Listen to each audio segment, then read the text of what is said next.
by the end of 2022, there will be 1 billion data collecting surveillance cameras in the world, all connected to the internet and artificial intelligence.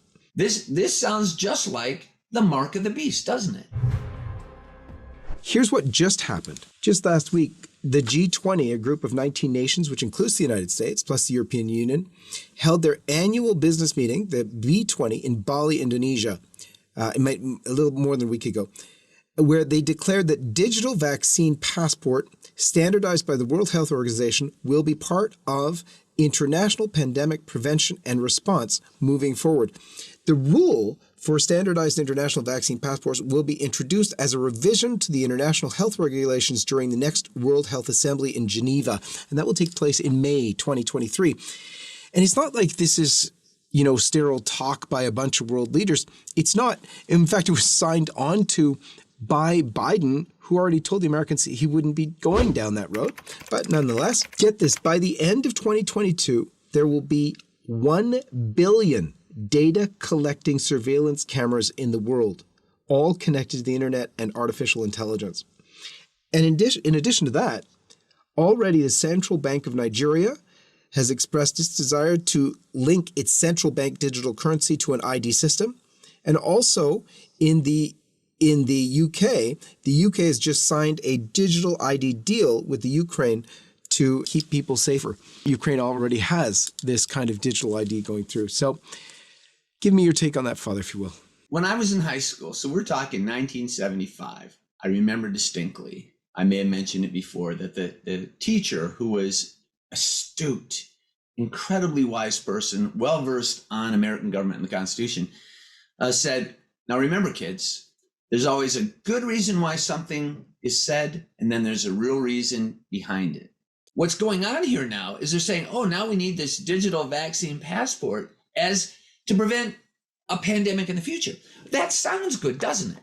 I mean, well, who wouldn't want to have some sort of means of controlling it? Well, if they were, what's benign, is that the good word for it? Benign or benevolent, if our government leaders were thus, we would have nothing to fear.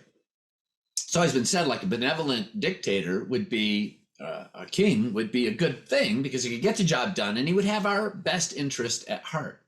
But yet we know, as David Rockefeller admitted back in 2002, that they're trying to control the world, and they've been doing it for over 100 years. That's one of the leading globalists for the past 100 years, saying that their expressed intent, and they're proud of it, is to undermine the United States, and this applies to every other country, so that they can set up this very globalist, they control everything government. So we know when they're putting this stuff out there, they give you the good reason to control a pandemic, but the real reason is so that they can control and eliminate those who just do not fall in lockstep behind their every dictation. So yeah, my look at this is that we've been warned by Jesus. I began with the prayer, right? We've been warned by Jesus, who came here to say, now when this happens, I'm telling you about it now so that you won't lose your faith.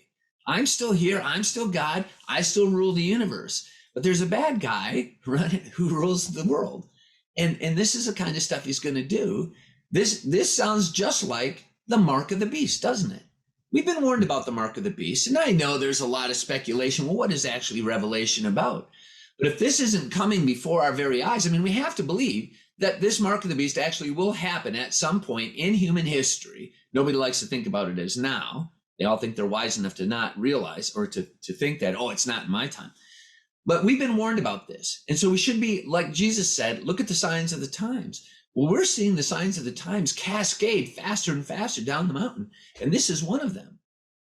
Every single day, there are new developments in the culture war. You need to stay on top of the news from the front lines around the world. At LifeSite, it's actually our mission to serve you the truth on life, faith, family, and freedom so that you can be an effective soldier for Christ. Subscribe now and never miss an important development in the culture war that you need to know about, all from a faithful Catholic perspective. And check out the links below to get involved with our reporting and our pro-life partners. Thank you and God bless you.